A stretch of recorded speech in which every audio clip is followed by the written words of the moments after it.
नमस्कार, मैं हूं अंकिता। न्यूज़ 91 के चित्तौड़ राजमंद बुलेटिन में आपका स्वागत है। चित्तौड़ राजमंद जिले की ताज़ा तरीन खबरों के लिए अगर आपने हमारा चैनल सब्सक्राइब नहीं किया है तो आज ही इसे सब्सक्राइब कर ले और बेल आइकन ज़रूर दबाएं।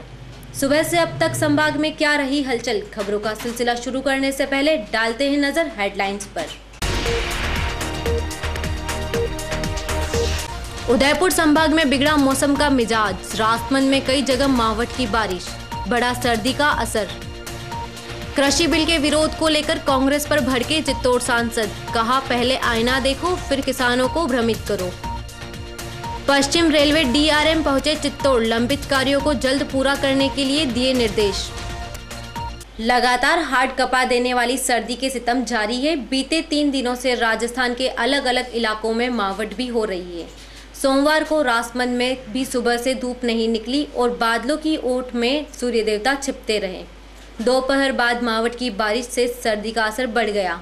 राजमंद में दोपहर बाद 4 भुजा, घोमती, पढ़ासली, धानी सहित आमेर चौराहे पर जोरदार बारिश शुरू हुई, जो करीब आधे घंटे तक जमकर बरसी। इस बारिश से फसलों को फायदा मिलने की संभावना है, लेकिन ठिठुरन और सर्दी बढ़ने का भी खतरा है। बारिश के बाद हाईवे पर भी सड़क किनारे पानी भर गया। सड़कें भीगने से भी हवाएं ठंडी हो गई। दिन भर सूरज की लुकाछुपी चलती रही। शाम होते होते सर्द हवाओं ने कपकपी छुटा दी। सर्दी से इंसान के साथ जानवर भी ठिठुर रहे हैं। लोग अपने कार्यस्थल और मकान से सर्दी से बचाव के लिए स्वेटर, कोट और अलाव का सहारा ले रहे हैं। सर्दी के चलते बाजारों में रौनक फीकी रही। चित्तौड़गढ़ सांसद सीपी जोशी ने कृषि कानून को लेकर कांग्रेस के किसान समर्थन बनने के दावे पर कहा कि कांग्रेस को पहले दामन में झांकना चाहिए, उसके बाद किसानों को भ्रमित करना चाहिए। जोशी ने कहा कि कांग्रेस द्वारा 2019 में जो मैनिफेस्टो जारी किया गया उसमें कृषि कानून को लेकर कांग्रेस ने भी वादा किया और अब कृषि कानून का विरोध कर एक ढोंग कर रही है। उन्होंने कहा कि पंजाब, राजस्थान के मैनिफेस्टो में इसका जिक्र था। वहीं उन्होंने राजस्थान सरकार को भी आड़े लेते हुए कहा कि राजस्थान सरकार ने जो किसानों की उन्नति के लिए ऋण माफ़ी का वादा किया वह भी पूरा नहीं कर सकी और किसानों की बात करती है। उन्होंने कहा कि 7 बार बिजली के बिलों को बढ़ाया गया। वहीं चित्तौड़गढ़ जिले में किसानों की वीसीआर भरते हुए 42 करोड़ वसूल लिए। बहरहाल सांसद सीपी जोशी ने कांग्रेस पर करारा प्रहार किया। उन्होंने कहा कि कृषि बिल के आड़ में वह किसानों को भ्रमित करने लगी है, लेकिन खुद को आईना भी कभी देख लेना चाहिए। ये सबसे पहले तो पिछले 60 वर्षों में किसानों की इस दयनीय हालत के लिए कोई जिम्मेदार है तो कांग्रेस पार्टी जिम्मेदार है। दूसरा, ये कृषि बिल 2019 का कांग्रेस को अपना मैनिफेस्टो देखना चाहिए, जिसमें स्पष्ट रूप से उन्होंने कहा कि हम सरकार में आए तो हम ये कृषि बिल लेकर आएंगे। पंजाब की इनकी यूनिट ने भी अपने घोषणा पत्र में लिखा था। सबसे पहले गहलोत साहब को अपना घोषणा पत्र, राजस्थान का घोषणा पत्र भी उसको अमली जामा पहनने के लिए अपना समय व्यतीत करना चाहिए कि हमने जो किसानों का कर्ज माफ़ी की बात की थी वो कर्ज माफ़ी कहाँ गई। आपने जो कहा कि बिजली का 1 पैसा नहीं बढ़ेगा, आपका वो वादा कहाँ गया जहाँ 1 नहीं 7 बार आपने बिजली के दामों को बढ़ा दिया। आपने वीसीआर के माध्यम से खिना को अकेले 42 करोड़ रुपया चित्तौड़ से वसूल किया, किसानों की जेब से आपने काटा है। तो इसलिए कांग्रेस पार्टी इस प्रकार की बात कर रहे हास्यास्पद लगती है। कम से कम उनको अपने किए हुए वादों को पूरा करना चाहिए। रतलाम मंडल रेल प्रबंधक सोमवार को चित्तौड़गढ़ रेलवे स्टेशन के दौरे पर आए। उन्होंने रेलवे स्टेशन का निरीक्षण कर यात्री सुविधाओं की जानकारी ली। बाद में उन्होंने चित्तौड़गढ़ सांसद सीपी जोशी के साथ बैठक की। जानकारी के अनुसार रतलाम रेलवे मंडल के डीआरएम विनीत गुप्ता चित्तौड़ पहुंचे और सांसद सीपी जोशी से मुलाकात की। इस दौरान उन्होंने 15 जनवरी के बाद इलेक्ट्रिक ट्रेन शुरू करने की बात कही।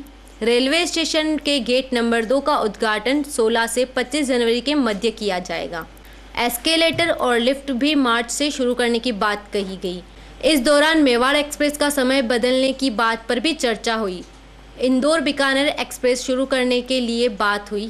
3, 4 और 5 प्लेटफॉर्म बढ़ाने की भी बात हुई। इसके बाद सांसद जोशी ने पूरे रेलवे स्टेशन का निरीक्षण किया और सारी जानकारी ली। चित्तौड़ अपने आप में एक सौभाग्यशाली संसदीय क्षेत्र है कि यहाँ विद्युतीकरण का रतलाम से चित्तौड़ कोटा, अजमेर, चित्तौड़, उदयपुर विद्युतीकरण का काम चल रहा है। यहाँ मावली से बड़साड़ी गेज कन्वर्जन का काम चल रहा है। चित्तौड़ से नीमच दोहरीकरण का काम चल रहा है और बड़साड़ी से नीमच नई रेलवे लाइन का काम स्वीकृत हो गया है। और इसके अलावा भी चित्तौड़ स्टेशन पे लिफ्ट हो, एस्केलेटर हो, प्लेटफॉर्म हो, शेड हो, ना सिर्फ चित्तौड़ में बल्कि शंभूपुरा, निम्बाड़ा, चंदेरिया, चाहे पारसोली, चाहे हमारा गोसुंडा हो, चाहे कपासन हो, एवरीथिंग सारे रेलवे स्टेशन पर यात्री सुविधाओं के लिए पर्याप्त काम हुआ है। एक बड़ा काम चित्तौड़ स्टेशन पे सेकेंड एंट्री का हुआ है। चंद्रिया जैसे स्टेशन पर सेकेंड एंट्री अपने आप में एक बहुत बड़ी बात है। उसमें माननीय मंत्री महोदय ने चंद्रिया में, चित्तौड़ में हमारे सभी अधिकारियों के सहयोग से सेकेंड एंट्री का सैंक्शन हुई है। इसके अलावा भी चित्तौड़ में एक 10 करोड़ का प्रोजेक्ट रेलवे और टूरिज्म के माध्यम से सैंक्शन हुआ है, जो बहुत जल्दी वो अतिशीघ्र चालू होगा। उसके माध्यम से जो चित्तौड़ एक बहुत ही ऐतिहासिक शहर है, जिसकी अपने आप में एक बहुत बड़ी विरासत है, उसकी हमारी विरासत देश और दुनिया के यात्री देखें, इसको लेकर उस काम का भी बहुत जल्दी शुरुआत होगी। ऐसी कुछ चर्चाएं और कुछ छोटी मोटी जो यात्री सुविधाओं को लेकर और ट्रेनों को लेकर कोई बातचीत थी, तो आज हमारे डीआरएम साहब के साथ चर्चा की ताकि उन विषयों को भी जल्दी शॉर्ट आउट किया। देखिए, जो चित्तौड़ का एरिया है ये रतलाम मंडल की रोजी रोटी है। यहाँ पे जो 7 सीमेंट प्लांट है वो मंडल को सबसे ज़्यादा रेवेन्यू देते हैं।